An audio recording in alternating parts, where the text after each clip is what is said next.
Okay, so have you seen this piece making the rounds?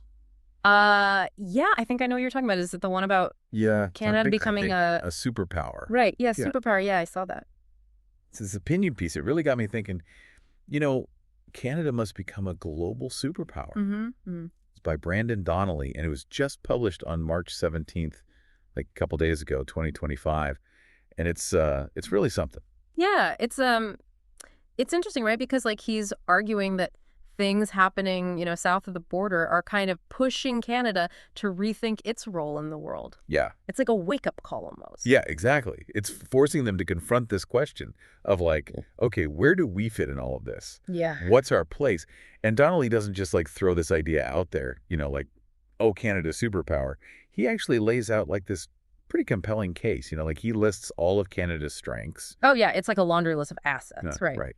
He starts with like the obvious stuff, like, okay, huge country, right? Second largest by land mass. The world's longest coastline. Like, think about that. Yeah, it's unbelievable. Massive oil reserves, Yeah. tons of oil. Yeah, they're sitting on like the third largest oil reserves globally. It's crazy. It's wild, right? And then he goes deeper. He talks about potash, Potash. Yeah, potash is like essential for fertilizer. Mm-hmm. Turns out Canada's a top producer. Oh, wow. I did not know that.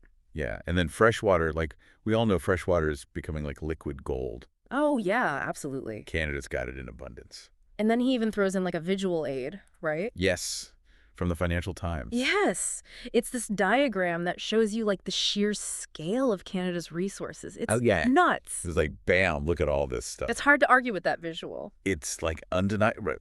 It really hammers home the point that Canada is not lacking in resources. No, not at all. But it's interesting because Donnelly doesn't just stop there. No, he goes beyond that. It's not just about like sitting on a pile of resources. Exactly. He's like, okay, you've got all this stuff, but what are you going to do with it? Exactly. And that's where he gets really interesting. I think he talks about like AI green technology or, these cutting edge fields. Yeah. Where Canada could really excel. Yeah, like those are the areas where they could be a leader, like a global leader. Right. Not just like a resource powerhouse, but like a technological innovator. It's a different kind of superpower, right? Absolutely. It's not about military might or just sheer economic size. It's about being at the forefront of these like transformative technologies. Right, and I think that's what makes Donnelly's argument so compelling. It's like he's pushing us to think about superpower status in a new way. Yeah, and he's not afraid to point out the challenges either, right? Oh, yeah, he gets into that too. He's not just wearing rose-colored glasses. No. He acknowledges that Canada's economic growth has been lagging behind. Compared to the other G7 countries. Right, and he talks about declining productivity under investment in new businesses, all these things that are kind of holding Canada back. And let's not forget the housing crisis. Oh, yeah, the elephant in the room, right? I mean, everyone knows about the affordable housing situation in Canada. It's a major issue, and Donnelly basically says that Canada's been a bit too complacent. Yeah. Like resting on their laurels. Yeah, relying on those existing advantages and that close relationship with the U.S. And he really pushes back against that dependence on the U.S. Yeah, he's like, Canada needs to forge its own path, like, stop being in America's shadow. Yeah, define their own vision for the future, not just react to what's happening down south. Totally, and that brings us to the big question, right? Like, where does Donnelly see all of this going? What's the end game? Yeah, like, what does a superpower Canada actually look like?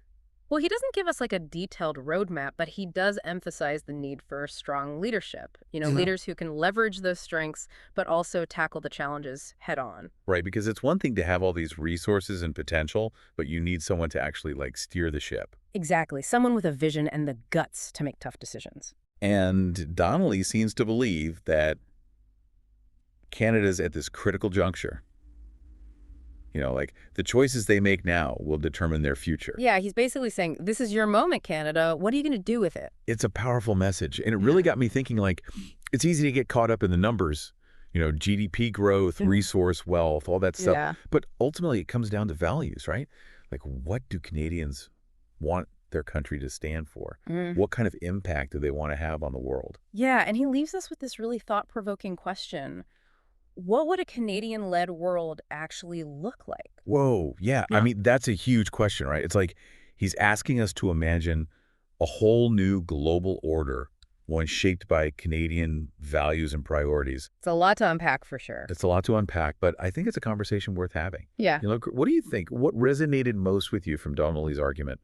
And what do you think Canada needs to do to actually step onto that world stage as a leading power? It's a good question. I'm gonna have to think about that. Yeah, me too. It's definitely Yeah. something to ponder. It is for sure. All right, well, thanks for diving into this with me. It's been a fascinating conversation. Yeah, absolutely. Always a pleasure. And to all our listeners out there, keep thinking about this, What would a Canadian superpower look like? What would it mean for the world? Let us know your thoughts, and until next time, keep exploring, keep questioning, and keep the conversation going. Yeah, keep diving deep, folk. All right, take care, everyone.